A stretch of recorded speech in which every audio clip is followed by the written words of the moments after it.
Muito bom dia a todos os que estão presentes e os que estão em casa e também aos nossos colegas que estão na Guiné-Bissau, por intermédio do professor Boubacar Embalo, que é nosso convidado nesta aula aberta. O professor Boubacar está cá em Portugal no âmbito do seu pós-doc, pela Fundação Gulbenkian, no IPO do Porto, e temos o privilégio de ele nos traduzir nos seus casos e no seu saber, a realidade da Guiné-Bissau em termos de saúde pública oral e também nos trazer este assunto um pouco mais fora da caixa, mais fora do usual que nós vamos encontrar aqui na Europa, mas dando-nos também uma visão muito mais global da realidade de outros médicos dentistas que não estão na Europa, mas estão em países em desenvolvimento e também da patologia mais comum que existe nesses países e que é diferente, certamente, da que temos, particularmente aqui em Portugal. Esta aula aberta decorre no âmbito da Unidade Curricular de Medicina e Cirurgia Oral, que valoriza todo este intercâmbio internacional e é na partilha destes conhecimentos, professor, que nós aprendemos mais uns com os outros. Por isso, seja muito bem-vindo à nossa aula aberta e desejamos uma bela conferência. Ok, obrigado.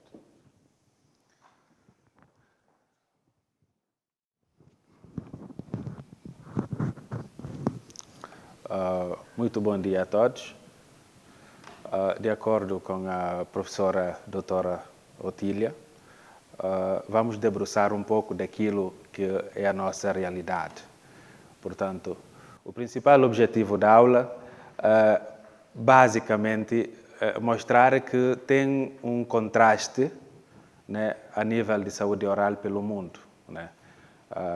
Para as pessoas que estão nos países desenvolvidos, países de primeiro mundo, vivem uma medicina dentária diferenciada com aquela que nós vivemos.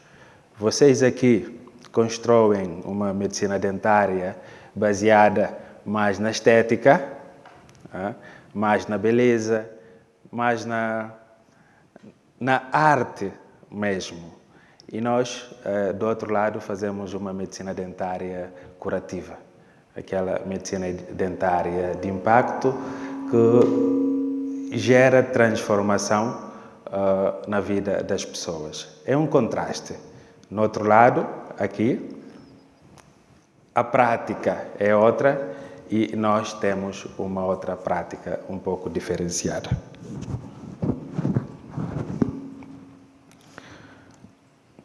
Pronto, afirmo que essa aula não tem nenhum conflito de interesse. Eu começo por mostrar, né, essa mapa. Aqueles países que estão ali são os designados PALOPs, países africanos da língua oficial portuguesa, nomeadamente Cabo Verde, Guiné-Bissau, São Tomé e Príncipe, Angola, Moçambique e Guiné Equatorial. Portanto, todos estes dados em tela são os números de médicos dentistas que esses países possuem em 10 mil habitantes. A Guiné-Bissau, o meu país, tem 0,095 por 10 mil médicos dentistas por 10 mil habitantes. Cabo Verde, 0,2, né, por 10 mil habitantes. São Tomé e Príncipe, 0,3 por 10 mil habitantes. Angola, 0,048 por 10 mil habitantes. Moçambique, 0,11 por 10 mil habitantes. Estes dados são disponibilizados pela Organização Mundial de Saúde, lembrando que a média africana é de 2 médicos dentistas por 10 mil habitantes em 2022. E vejam, 3 em cada 10 casos, né, de doença oral acontecem em países em vias de desenvolvimento, nomeadamente mais países africanos e outros da Ásia. E na Guiné-Bissau, no meu país, o que nós podemos encontrar? Poucos recursos. Atualmente, no país inteiro, temos 6 médicos dentistas a atuar e todos estes formaram no estrangeiro. E o que nós podemos esperar de uma prática de medicina dentária, né? No continente africano, principalmente nesses países em que o número de dentistas é bem pouco. Agora, voltando para a realidade do Portugal, temos 11,3 médicos dentistas por 10 mil habitantes, dados de 2022 da Organização Mundial de Saúde, o que está em cima da média mundial e da média europeia. Na Europa, a média é de 6,3. Voltando para o Brasil, fazendo uma comparação, temos 6,7 médicos dentistas por 10 mil habitantes, o que supera também a média global e a média do continente americano. Vejamos bem essa proporcionalidade, né, entre Europa, especificamente Portugal, Brasil, na América, e os países do continente africano, nomeadamente os PALOPs. Em termos de formação, a nível da África temos poucas escolas da medicina dentária. Só para ver, temos em média 37 faculdades de odontologia credenciadas. Então, isso leva a acreditar que ainda estamos muito aquém do esperado. Em relação aos determinantes sociais em saúde, né? Aqui eu falo da saúde oral. A literacia em saúde oral. O nosso povo, a nossa população é ligeiramente, eu não digo analfabetizada, mas a literacia em relação à saúde, abaixo de 50% da população, principalmente na Guiné-Bissau, na Nigéria, na Gâmbia, é que estão realmente aptas a gerir a informações com saúde. Por quê? Porque o nosso sistema de educação ainda não permite oferecer, desde o ensino primário, condições para as pessoas saberem lidar com a sua saúde. O que nos falta também são programas de educação em saúde. Então, isto quer dizer, temos, em relação à literacia, temos muitos impactos na saúde bucal, saúde oral, relativamente à escovação. As pessoas, estudos mostram que aqui a prática é diferente. As pessoas sabem que devem escovar os dentes 3 vezes ao dia e têm condição de ter um creme dental fluoretado. E o contraste do nosso lado é que a nossa população não sabe quantas vezes realmente deve fazer a higiene oral e também, na maioria das vezes, não têm condição para arcar com os custos dos materiais de higiene oral. Em relação ao uso do creme dental fluoretado, também, não tem-se estudos mostrando que em países em vias de desenvolvimento não é respeitado o limite de fluoretação dos cremes dentais. O que é recomendado é que tenha ao menos 1.100 ppm de flúor, né? Mas no nosso contexto é diferente. Baixa utilização de serviços odontológicos, né? Os sistemas de saúde não oferecem à população um acesso aos serviços odontológicos, aos serviços médicos dentários de necessidade. Consumo frequente de açúcares, né, carboidratos, é verificado atualmente. O que está a acontecer com a industrialização, as pessoas estão consumindo muito mais carboidratos, açúcares, em detrimento de alimentos saudáveis. Portanto, o nosso índice de desenvolvimento humano é baixo, mas há uma interferência da globalização dentro das culturas locais. Em relação ao status socioeconômico, que é um determinante social importantíssimo, é um determinante que vai aferir as desigualdades sociais. Portanto, na nossa realidade, nós temos estratificações diferentes. O status socioeconômico ele irá afetar diretamente também as práticas da higiene bucal. Isto é, as famílias da baixa renda têm menos acesso a serviços essenciais de saúde bucal e também, por isso, vão procurar tratamentos alternativos. Quais são esses tratamentos alternativos? É a partir da medicina tradicional, é a partir dos curandeiros. O que é que acontece?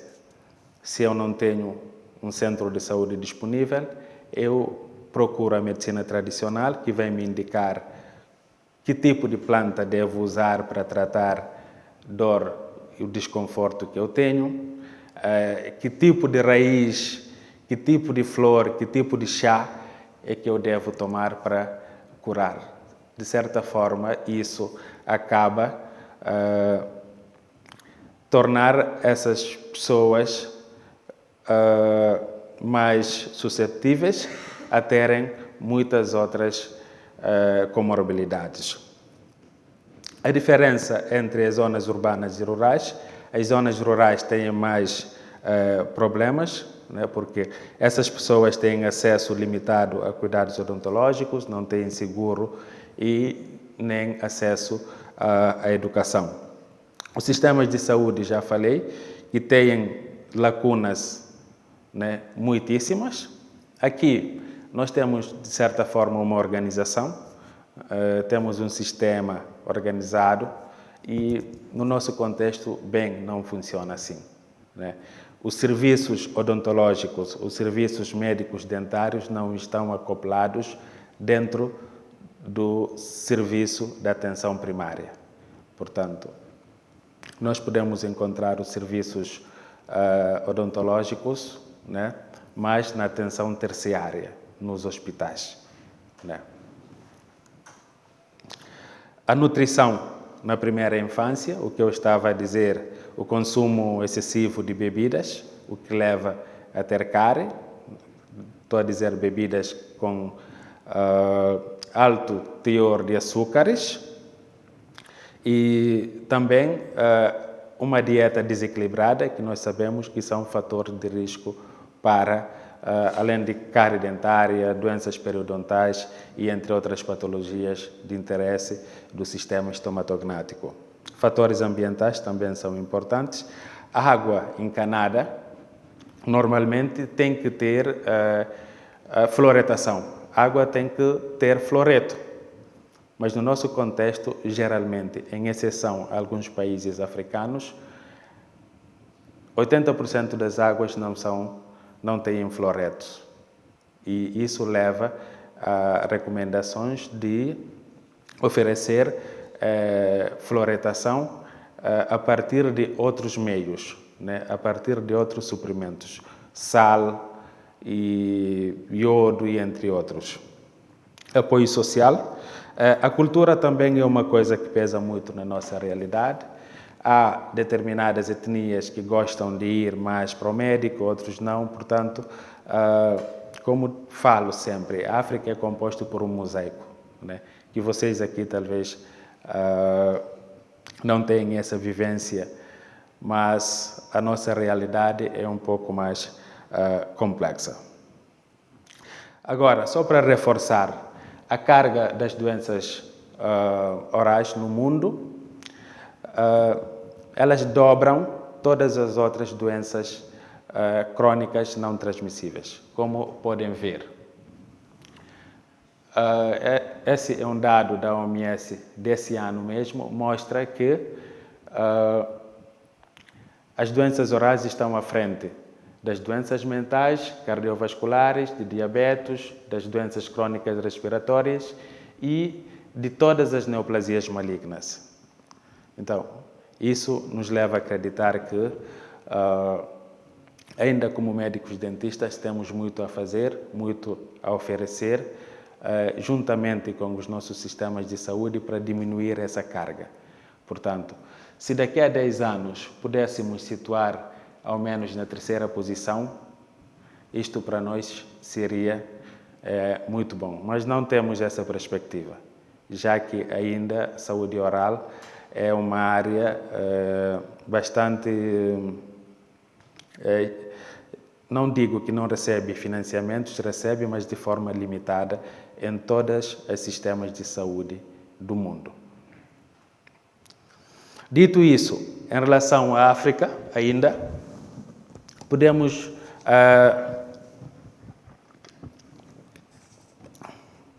o OMS, em 2023, mostrou que está a aumentar, né, a prevalência de quase todas as doenças orais na África. Isto é, as cáries dentárias, as doenças periodontais, câncer oral, as doenças orais em indivíduos com HIV, as traumas, né, as fissuras lábio-palatinas e anoma. Agora, falando especificamente do cárie, nós podemos ver quanto é a carga do cárie dentária no nosso continente. 28,5% da população com mais de 5 anos, né, tem cáries não tratadas, e para a população pediátrica esse dado é mais alarmante, 38,6%. 22,8% da população adulta tem doença periodontal. Entre câncer oral, podemos ver a incidência varia entre 0,4% a 6,6% por 100 mil habitantes em 2020. Essa incidência é variável de acordo com a região. Entre 30% a 80% das pessoas com HIV têm alguma patologia oral de interesse. Isto é, dependendo da acessibilidade, né, do tratamento antirretroviral. Podemos ver que no nosso contexto, estas patologias, né, a patologia oral em doente com HIV a prevalência e a incidência são muito altas. Portanto, para nós, toda e qualquer pessoa com HIV ou sem HIV, ao parecer em nossos serviços, temos que fazer um scanning, né? Pedir exames específicos de HIV, de sífilis e de outras infecções sexualmente transmissíveis ou de outras infecções virais importantes na nossa prática. Então, não há dados de vigilância sobre as traumas e nem das fendas palatinas. Agora, para a anoma, já é um pouco mais importante. Por ano, praticamente é registrado 140 mil novos casos. É uma das patologias muito importantes no nosso contexto devido à sua alta mortalidade. Entre 70% a 90% dos casos de anoma não tratados, né, vão a óbito. E quais são os nossos desafios específicos quanto à patologia oral? Falta de infraestrutura e equipamentos, portanto, enquanto médicos dentistas, né, enquanto profissionais de saúde, trabalhamos com bastante limitação. A nossa infraestrutura, eu chego no IPO, vejo, né, a infraestrutura que tem ali, digo, meu Deus. Portanto, é tudo limitado. Em termos de equipamentos também, imagina, em pleno século XXI ainda não temos um laboratório de anatomia patológica viável no país. Não temos profissionais qualificados, como mostrei no primeiro slide. baixo conhecimento da população sobre a sua saúde geral e saúde oral, limitações no diagnóstico e tratamento do cancro oral, alta prevalência das doenças orais, como mostrei no slide anterior, e qual é o impacto de tudo isso na nossa população, ok? Comprometimento da sua saúde geral, dores e desconforto crônico, impacto psicológico e autoestima, redução da produtividade, problemas na educação, aumento das desigualdades sociais, maior risco de cancro oral e outras complicações graves. Portanto, estes são os principais impactos nessa população. Portanto, nós podemos ver, esse é o impacto da nossa população. E a vossa? Será que há desigualdades, né? Alta prevalência de todas as outras doenças que eu mostrei, e se isso realmente faz alguma diferença em relação ao impacto na população? Será? Então, eu quis dizer que não há como separar, né, a saúde oral da saúde geral. São duas coisas inseparáveis, né? Ao pensar só a saúde geral, esquecendo a saúde oral, estamos tirando a qualidade da vida da população e assim vice-versa. Agora, eu quero mostrar para vocês aqui alguns casos importantes. Nas situações onde nós não temos recursos, vale a pena sempre fazer essas 3 perguntas. A primeira delas, o que fazer diante desses casos que eu vou mostrar? A segunda pergunta é quando fazer? E a terceira, como fazer? Num contexto de poucos recursos, onde não há meios para fazer um diagnóstico histopatológico, onde não há recursos para tomar condutas terapêuticas adequadas, sempre devemos buscar espaço para alternativas. Mas essas alternativas têm que ser apropriadas, né, em relação ao paciente, assim como para o profissional, né? Temos que ver sempre o impacto das nossas decisões terapêuticas. Primeiro eu quero mostrar a NOMA. NOMA é uma doença gangrenosa grave, orofacial. Ela afeta principalmente crianças entre 2 e 6 anos na África subsaariana. Está associado a malnutrição, má higiene oral, imunossupressão e vivência em situações de pobreza extrema. Provavelmente aqui no vosso contexto vocês nunca vão ver um caso de NOMA, né, devido às condições que vocês têm aqui. Portanto, vejam, esse caso é um caso de NOMA. Quando olhei, o paciente chegou, fiz a anamnese, tentei responder as 3 primeiras questões. Eu pensei que era um carcinoma, um cancro. Mas, na verdade, não foi um cancro. As características histopatológicas, né, eram todas de NOMA. Provavelmente, se esse caso chegar aqui, todos vão levar um susto. Mas no nosso dia a dia, estamos acostumados a ver casos desse gênero. Esse caso, nesse homem de 35 anos, imunossuprimido, HIV positivo e TB, tuberculose, apareceu com essa lesão gangrenosa em boca. Agora, também pensei que poderia ser um carcinoma verrucoso, né? Pelo comportamento e crescimento da lesão, né? Um crescimento mais esofítico, eu pensei que poderia ser um câncer verrucoso, mas ao final não foi. É um NOMA.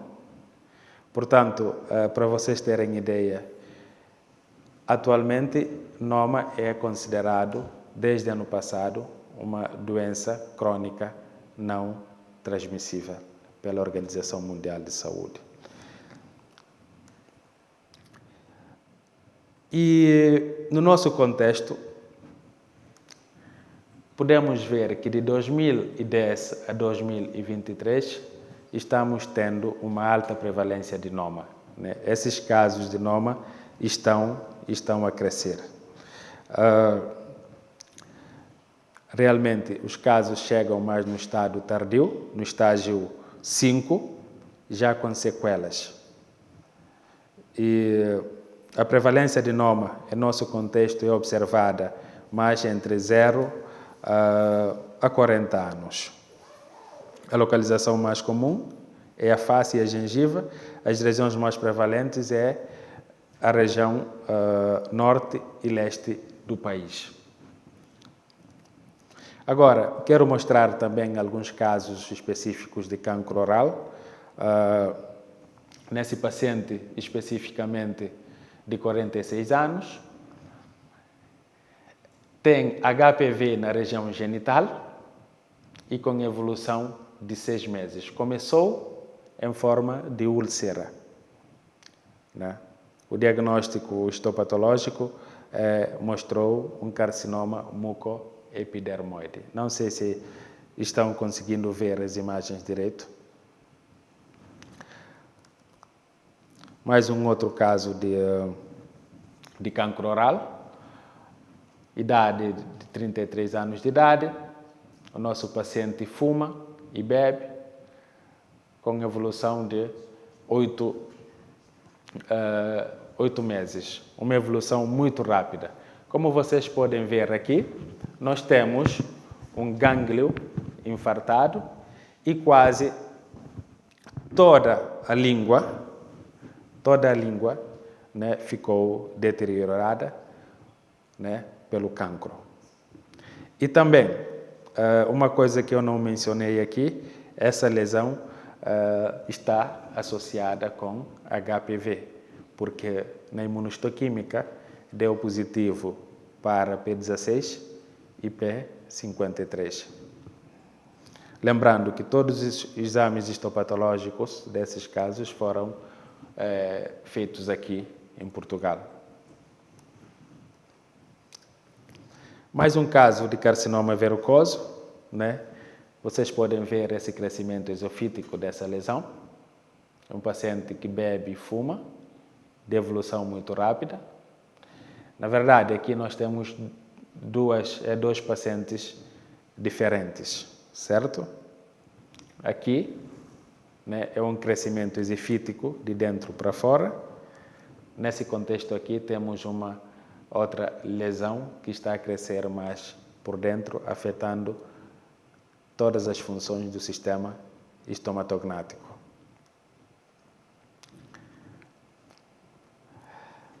Esse paciente, 36 anos, tem um carcinoma verrucoso.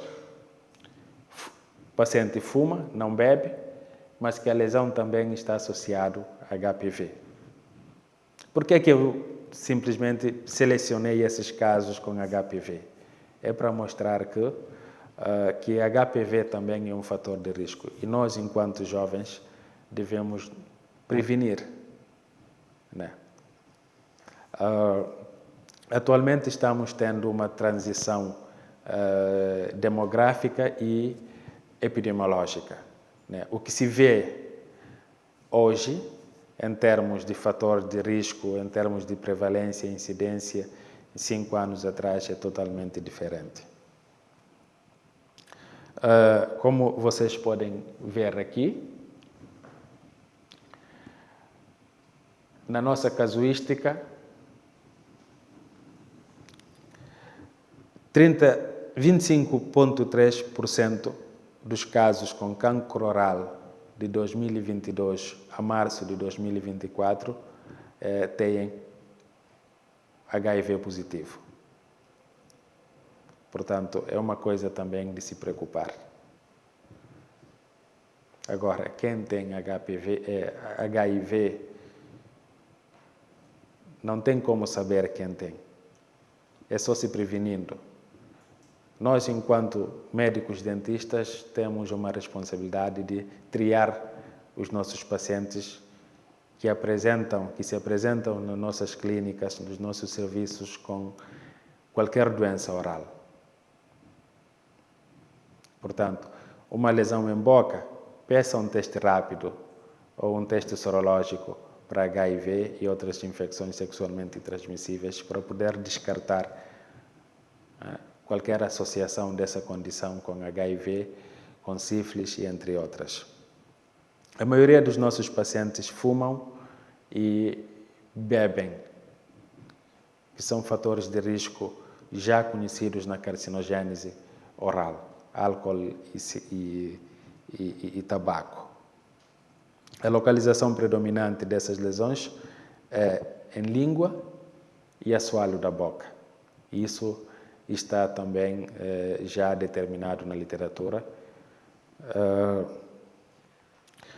E um outro dado importante, que quase todos esses pacientes estavam anêmicos, tinham níveis de hemoglobina bem baixo do que dos valores de referência.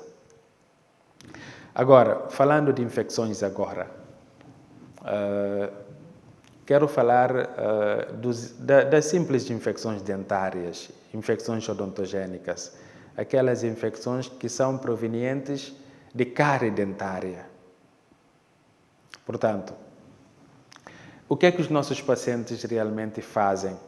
Vão aos serviços, aos consultórios, o tratamento é um pouco mais caro, depois voltam para casa para fazer os tratamentos tradicionais. E nisso acabam voltando sempre nesse estágio, com necrose. Há pacientes que chegam com necroses e isso leva a sequelas permanentes. E esses casos provavelmente só se um dia forem fazer algum voluntariado lá fora para verem esses casos.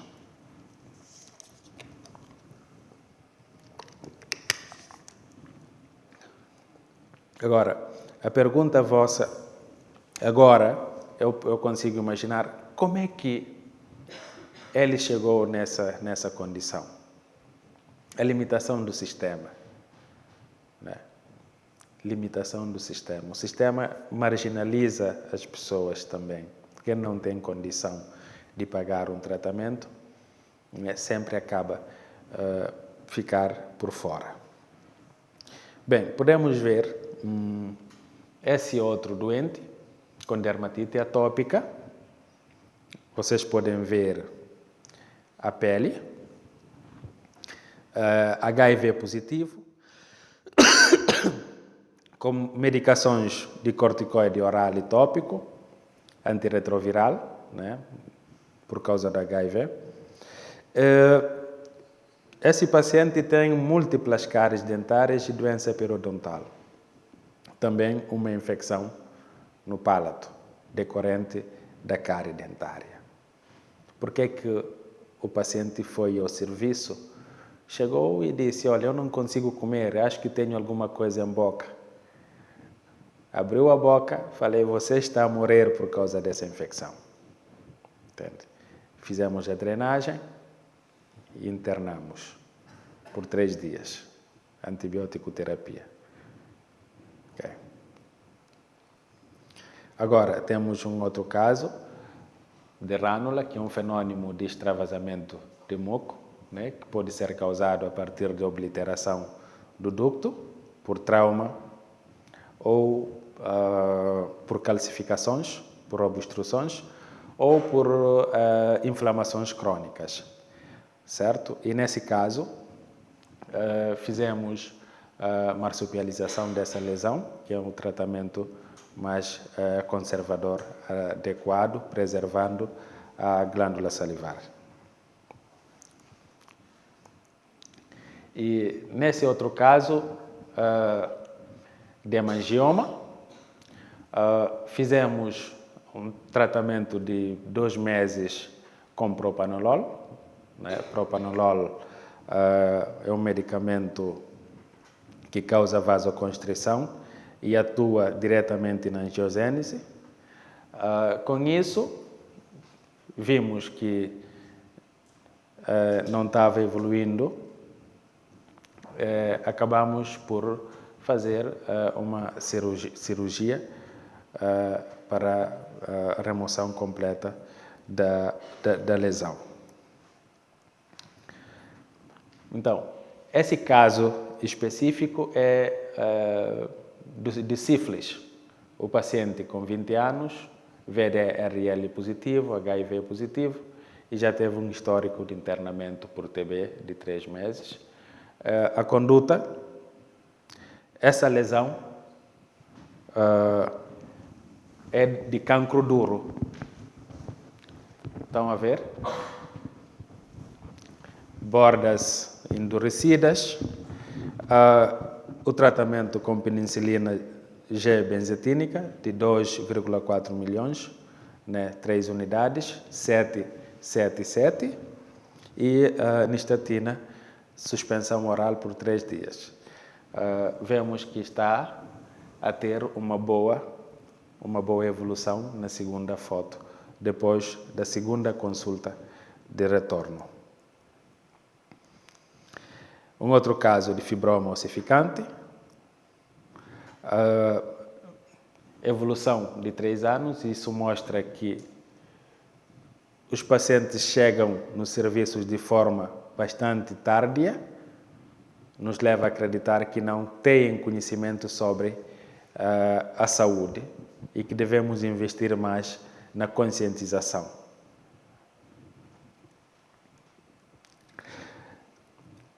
Por que essa paciente, ou seja, os familiares nos procuraram no hospital com o paciente? Por quê? Não conseguia mastigar e o menino não queria ir mais para a escola por causa da lesão que tem. Portanto, isso estava a causar depressão nesse jovem. E o que nós fizemos é tratar, né, dor que tinha no momento e fizemos um processo de junta médica. Agora se encontra aqui em Lisboa a ser tratado. Esse caso de ceratocisto odontogênico, né, não é tão diferente a história ao do outro doente anteriormente. Os ameloblastomas, né? Aqui nós fizemos uma marsupialização, né? E o doente foi operado no Instituto Português de Oncologia de Lisboa, né? Foi feita uma reseção completa da mandíbula. Temos esse outro caso também de ameloblastoma.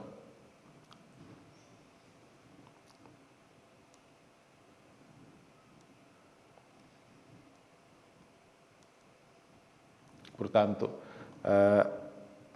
vocês podem ver quanto é que esses casos chegam bastante tarde nos nossos serviços.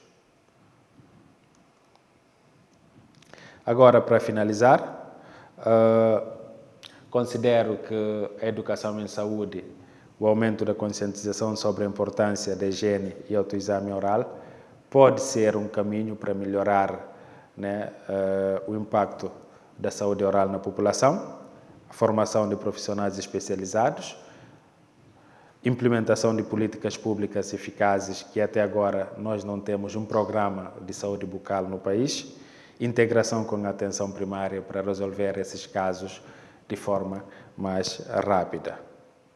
E agora, abro para discussão, se tiverem perguntas a fazer.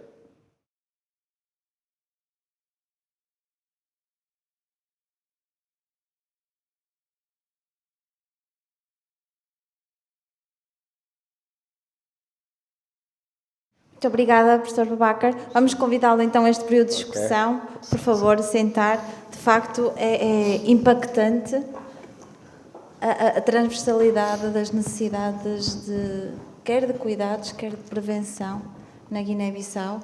Embora conseguimos ver aqui muitas lacunas também que nós enfrentamos em termos de prevenção, promoção de saúde, mas no vosso caso ainda se torna mais grave porque depois toda a parte do tratamento e do acompanhamento do paciente tem limitações, que em termos de recursos, em termos de recursos humanos, recursos técnicos.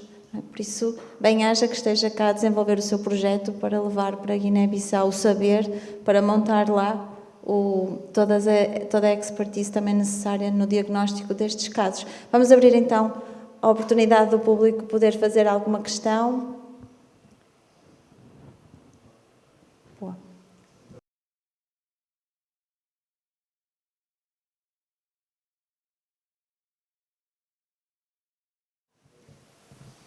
Bom dia, obrigado pela sua presença aqui. Quero saber se conhece a diferença, porque o senhor estava a falar de Portugal, mas conhece como se passa na África do Norte, por exemplo, ou África do Sul? Conhece um pouco como a realidade na África, certo? Acima, por exemplo, África do Norte ou África do Sul? Portanto, podemos pensar a realidade do Marrocos, a realidade da África do Sul é bem mais diferente com a nossa. Esses países já têm um sistema estabelecido, né? Até que atualmente estão formando os nossos especialistas. Marrocos recentemente formou 18 especialistas guineenses em diferentes áreas. Alguns casos para aquelas pessoas que têm condição, particularmente vão para Marrocos fazer o seu tratamento.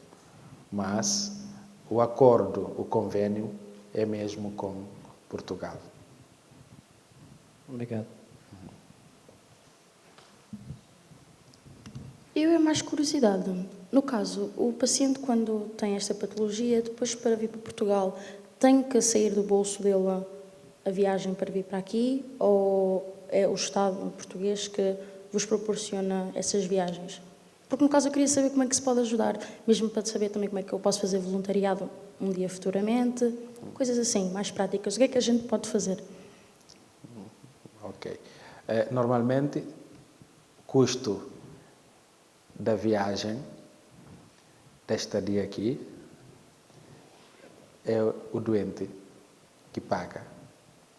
O doente só tem mesmo direito ao tratamento específico, mas o alojamento, a alimentação, é tudo pelo custo mesmo dos familiares.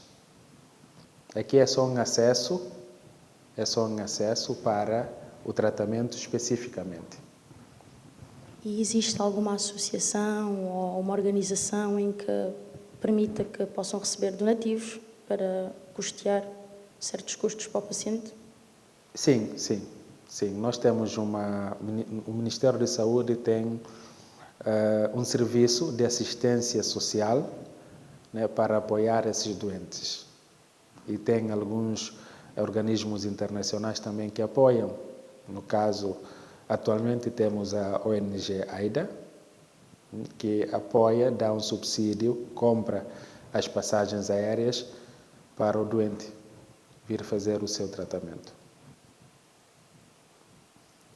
Isso quer dizer, se for um doente que não tem condição para arcar, né, com a despesa das passagens e a sua alimentação e estadia aqui, vai ficar. Um problema é a estadia no Portugal, porque o arrendamento, o aluguel é muito caro e a maioria das pessoas não tem condição mesmo de se sustentar aqui, sem apoio de família. Desculpa, os casos que estávamos a ver aqui são casos muito graves, isso custa muito, normalmente.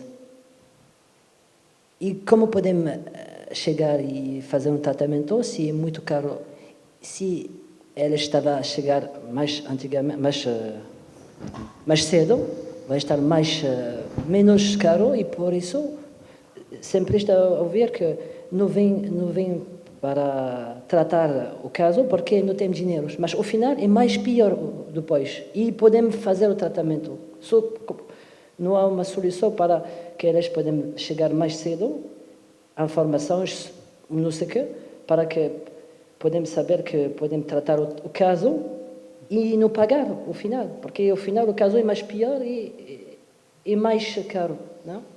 Portanto, isso tem a ver com a conscientização da população, da literacia.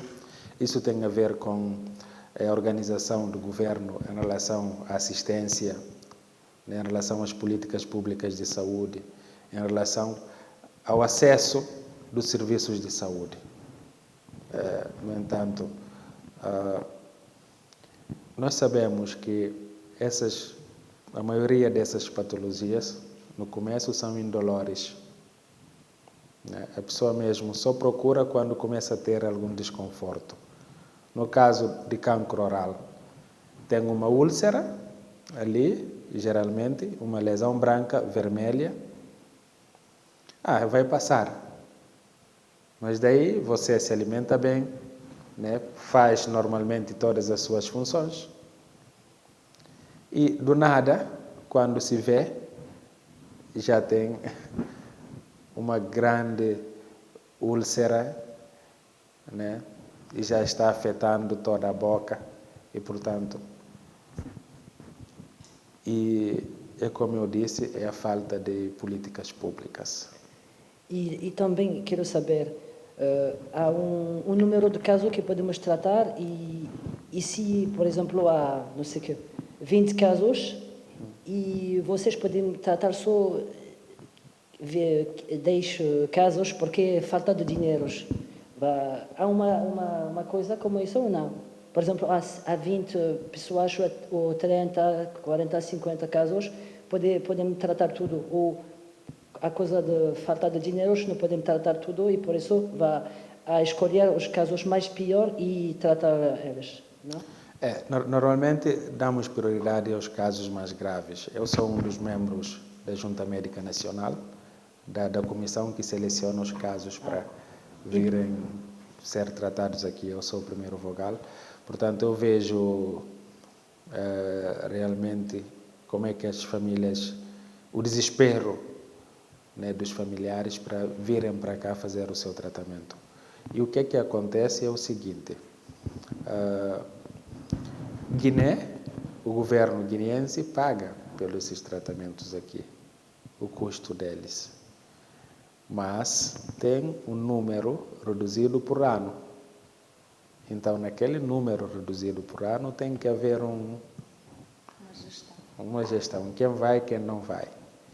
Mas, geralmente, todos os doentes com alguma neoplasia maligna da cavidade oral, de cabeça e pescoço, são prioridades. E os outros, como não é um caso mais grave, não podem fazer o tratamento por falta de dinheiro. No final, vai a voltar para casa sem tratamento. Não, todos fazem o seu tratamento desde que... O problema é vir para cá. Uma vez que estar aqui, sim, você é tratado. Ok, está bem. Sim. Sem pagar? Não, você não vai pagar, mas quem vai pagar é o governo. Sim, exato, isso é o que eu queria saber. Obrigado.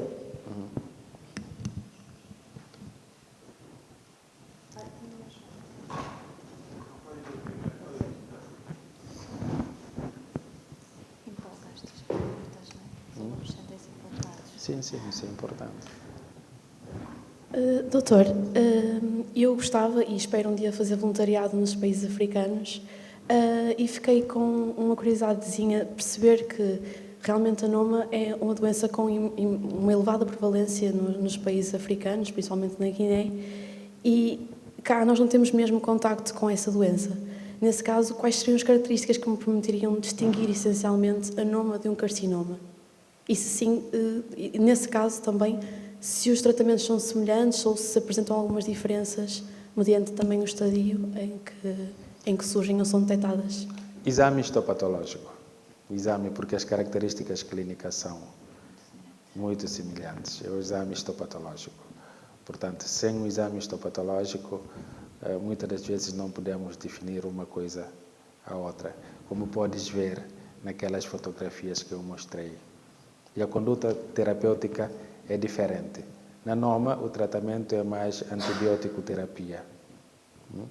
E para os carcinomas já é uma outra dimensão, né? Portanto, essa é a principal diferença dos dois. Muito obrigada. Okay.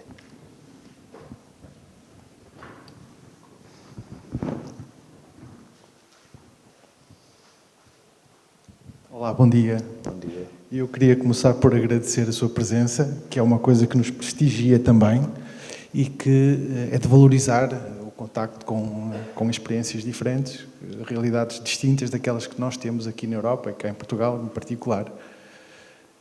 Eu confidenciava há bocadinho com a minha colega que realmente, depois daquilo que vi, regressar ao país é preciso muita coragem, porque ter que enfrentar estas situações muito pouco amparado, de colegas, de tecnologia, para poder fazer diagnóstico precoce, para poder evitar que estas situações cheguem depois encaminhadas ainda com mais morosidade até aos locais onde elas vão ser depois tratadas, e eu realmente, para além dessa coragem que é preciso para poder enfrentar, porque todos nós ficamos aqui com o coração apertado, obviamente, a coragem que é necessária para voltar e encarar as situações tem que ser muito grande.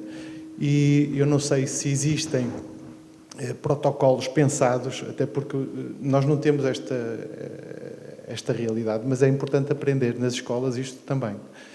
Eu não sei até que ponto é que seria útil as pessoas que estão lá, normalmente até com pouco amparo, terem alguém com quem discutir mais os casos e nós cá podermos aproveitar para discuti-los também, eventualmente até ter algum tipo de participação na discussão dos casos, portanto, a discussão conjunta a observação conjunta destas situações, para aprendermos também e podermos colaborar dentro das nossas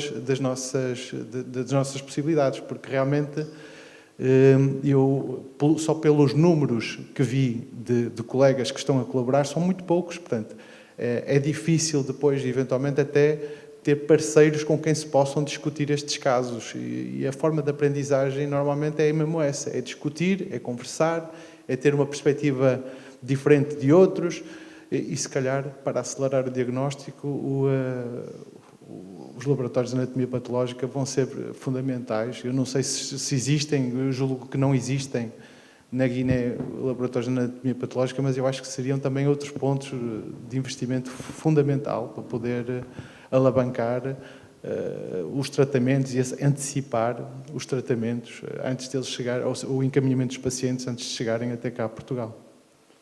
Se houver disponibilidade para poder fazer parcerias, eu acho que as universidades que não têm tanta visibilidade em termos de patologia oral, eu acho que podiam estar muito interessadas em poder participar nesse tipo de protocolos, para aumentar as casuísticas. Sim, portanto, essa sempre foi a nossa ideia de formar grupos, redes para a discussão dos casos, principalmente no nosso contexto. Eu e a professora Otília, ultimamente, compartilhamos quase a maioria desses casos aqui, são casos que ela já conheceu, né? No consultório, recebo o paciente, mando uma foto, um vídeo, professora, olha isso aqui. Às vezes ela não sabe ou não sei o que fazer, mas temos que tomar uma conduta, né? Sem exame histopatológico torna tudo difícil. Mas sempre temos uma saída, que é a junta médica. Se tivéssemos profissionais especializados, capacitados, todos esses casos poderiam ser resolvidos com mais eficácia e com mais dinâmica. Agora, muito bem lembrado, professor, nós podemos pensar numa plataforma de discussão desses casos e um protocolo né, de encaminhamento deles. É uma coisa a se pensar, né? A nível da Universidade Fernando Pessoa, a nível do Hospital Nacional Simão Mendes, ou até do Ministério de Saúde, para ter essa abertura para discussão e acompanhamento desses casos. Eu fico feliz por saber dessa abertura, porque eu acho que era uma situação em que a vantagem seria dos dois lados. Principalmente do nosso lado. De ambos. Sim. Obrigado.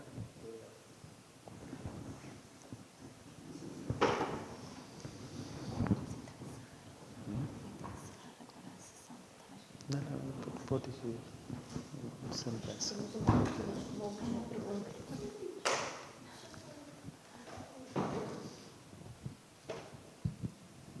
Se depois fosse possível, eu gostaria de saber se era possível depois disponibilizar, assim, na internet eu posso encontrar tudo.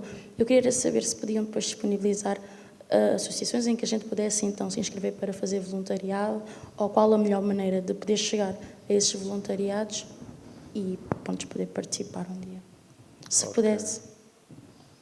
Ok, do Portugal agora, no momento, temos Mundo a Sorrir. Temos Mundo a Sorrir, que frequentemente está recebendo voluntários para fazer atividades em Bissau. Tem uma clínica na Intula, um bairro, né, central de Bissau, onde oferecem tratamentos médicos dentários a um custo muito baixo, fazendo uma conversão de moeda de 5 a 10 euros no máximo por tratamento. Então, é acessível à população. O Mundo a Sorrir realmente está tendo um impacto em relação à saúde oral em Bissau e está a capacitar professores, está a capacitar agentes comunitários de saúde para poderem justamente saber identificar esses casos, né, e fazer o seu encaminhamento. Eu posso depois passar o contato da ONG Mundo a Sorrir. Okay.